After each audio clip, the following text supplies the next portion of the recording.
Yeah, respect. Morning, evening, afternoon, night. I was just driving into work today and I was thinking to myself, yo, I want to do a blog, I just want to just talk to man. You get me? And I was just, this, as I was driving to work, this word was just coming to my head about what do you do when your back is against the wall? And I was just thinking about, it's Black History, we're supposed to be celebrating our achievements as a community and things like that. And I was thinking, yo, what do we have to celebrate right now? You know, and then I was just listening to BBC WM and they was having this debate about, this pure cannabis farms. That's what they were saying. That's happening within communities. And I was thinking, people don't understand. People don't really understand how it is to grow up in the inner city and feel that there's nothing else you can do and your back's against the wall. And recently, I've had a few men that have been phoning my phone and saying, you know what, Skips, I'm getting a lot of pressure from my missus, because my missus is telling me, you know what, if you don't come off the road, she's gone. And I just want to say, you know what, in an ideal world, which I dream about, it would be nice for man to just come off the road and just leave certain things behind.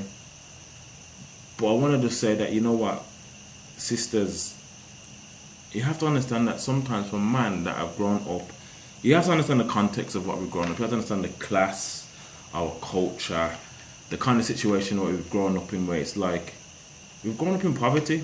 I'm not saying using it as an excuse, but I'm just saying we've grown up in some hard situations where there's a lot of men on the road that don't feel like they can do anything else, and they feel like their back's against the wall and they're feeling the pressure. And sometimes I'm hearing a different kind of war that's happening with men that are phoning me and saying, you know what, Skips, I would just leave the road, but it's like, what else am I supposed to do? I don't feel like there's any economic way for me. And I'm thinking about Black history, and I'm thinking, boy, it's just mad when I look in my community. And I'm just thinking, just the things that I see in it, because from my perspective, it's just mad. I don't see much to celebrate, because recently I've been doing a lot of work in prisons and working in community and that. And I'm thinking, like, where are we, man? It's 2013. I think as a youth, I'm like just in my 30s.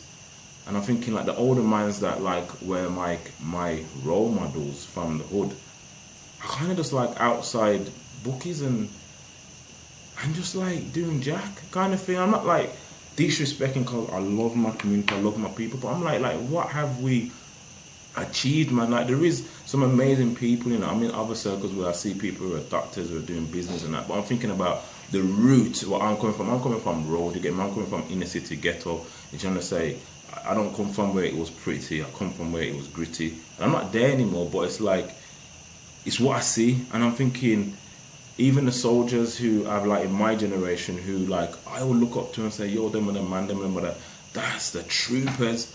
And, like, I'm seeing, man, in prison, when I'm doing my prison work, and I'm saying, youngers, trust me, when they're talking to me one way, it's like, they're in deep pain, man. There's deep screams, there's deep anguish going on. They're just, like, they try to do a thing.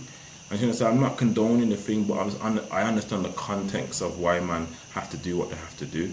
But I'm saying right now, it's Black history, and it's like, there's a lot of silent screams that are happening on the road. There's a lot of men that do want to change and switch up, but it's like, show them something else.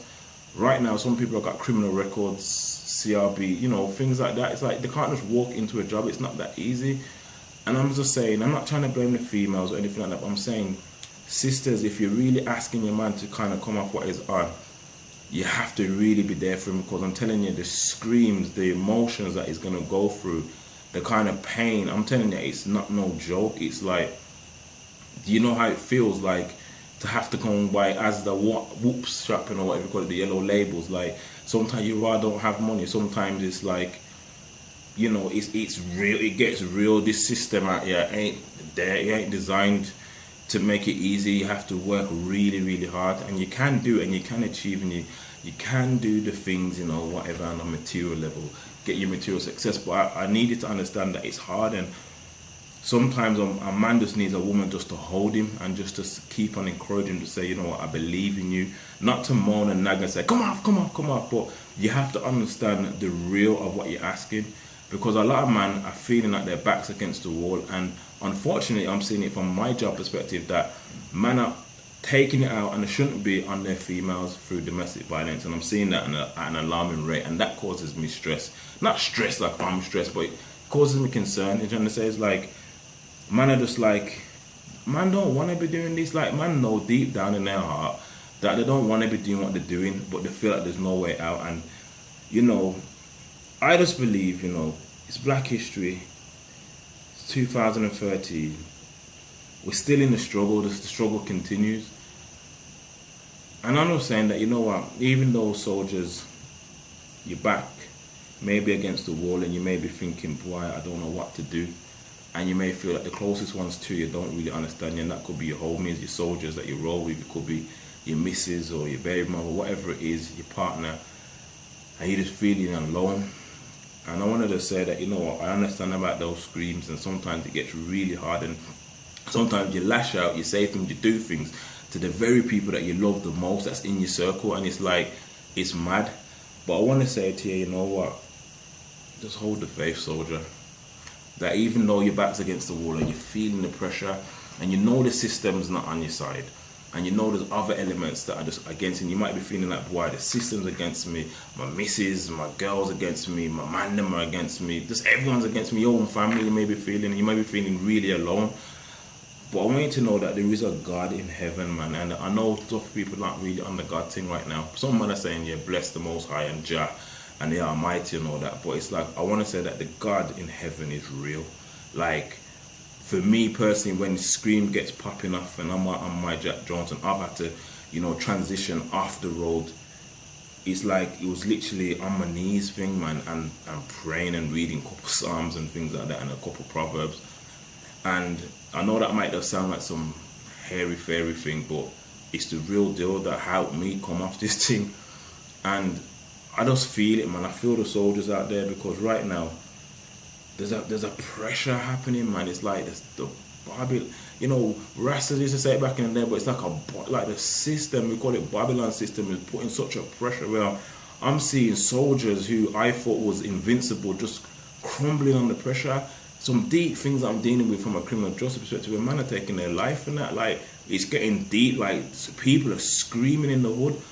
And I just want to say that, you know what, those who know and have that word, that encouragement in their body, in their mouth, to encourage somebody, it's like, we've got to get beyond the four walls, man. We've got to reach out, man, and literally touch and connect with our communities and our families.